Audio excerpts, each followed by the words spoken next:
Hi, I'm Daniel. I saw a new Walt Disney film, Encanto, that was released on a Wednesday. I don't see why it was moved because Friday is a vastly superior release day.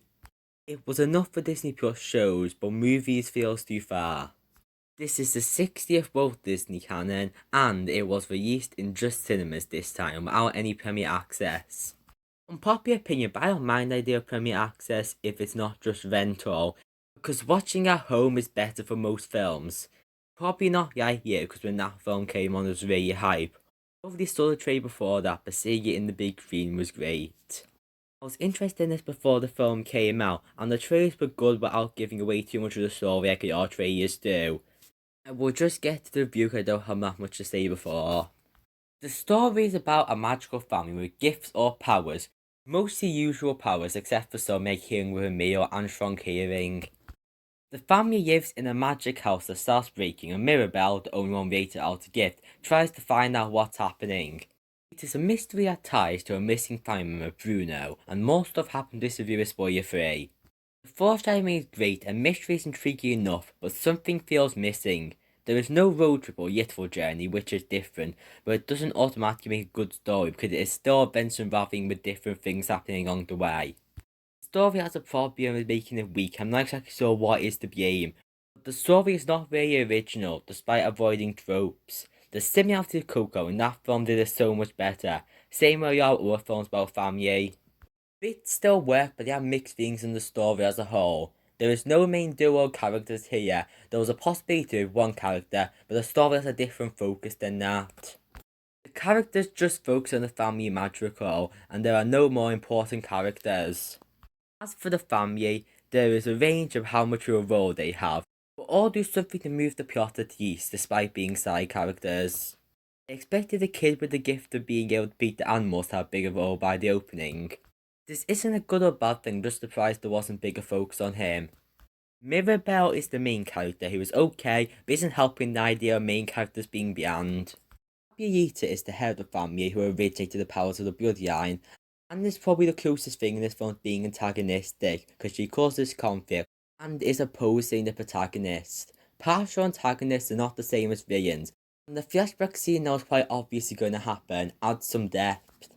There is another important character who is both funny and tied to the story's themes, who is great despite being a vastly inferior Hector from Coco. They are probably the best character, but another contender is the house itself. The way personality is created without dialogue, just objects moving, is really creative. It could be seen as a bit too much character, but that's not my problem. The theme is about family making the story have a very small scope. However, that story point had been done better in many more ways. Because I have already mentioned it twice and talked about it earlier this month, I will compare it to Coco. That film makes it feel a strong family connection and has other aspects where Nestle Day Cruz's character. Now, in comparison, this doesn't have that strong of a connection for most of the film. The comedy is medium level, because there is some funny moments, but I didn't laugh much. It kind of seems recent Disney isn't as funny, because Raya's weakest aspect wasn't comedy. The animation is amazing, not for the reasons you would expect from Disney. The texture and the signs are good, having a look close to realism, but still obvious animation, but the standout is the movement. Mainly in the songs that will be discussed after, but the staging of scenes is incredible. In flashback songs, Mirabelle is still there watching, and this still fits with the mood in this exceptional animation. The songs were written by Lin-Manuel Miranda, who wrote the songs of Hamilton and Moana. While it's not his best work, this soundtrack is still very good. Waiting for a Miracle is like speeches from the Aladdin remake with the freeze frame, combined with Into the Unknown Like I Want song. The cinematography is spectacular, combined with a great song. Then there is a song in Spanish during a flashback scene, and it doesn't distract from the scene, and that song is great. It wasn't even made for the film, yet that song fits so well. Those are the two best songs. I don't know how much of the song's rating is the visual, because the climax bit will be on top of Bruno is also stage great here, everyone singing their bit around Mirabelle. Probably won't listen to these songs much until the video is released on YouTube, and I doubt that'll happen soon because the final songs contain spoilers. I think the music of these songs are good, but the lyrics are weaker. Minus the reprise because Lin-Manuel Miranda loves calling back to previous songs, which is why the best song has lyrics I can't understand.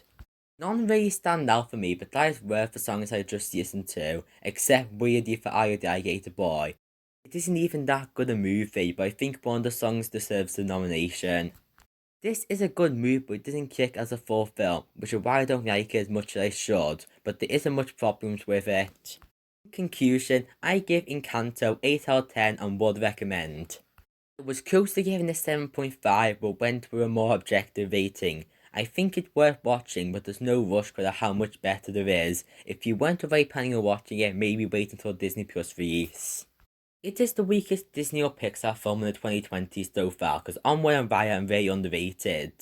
It feels like something is missing, which I didn't for the other four. It avoids loads of tired story tropes, but there wasn't strong enough replacements to them tropes. It is close to amazing and could have been.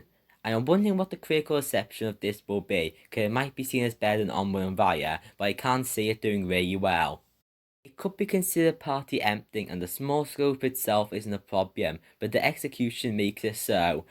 I would say sorry to end this video on a sad note to a good film, but there was a short. Far from the Tree came before Encanto in the cinema, and I wasn't expecting there to be a short. It's another animal one which is getting old with all of them now being overshadowed by Piper. The bond with the raccoons is cute, but the rest of the short is bland and it feels really young. 6 out of 10, watch Pixar shorts instead. The end.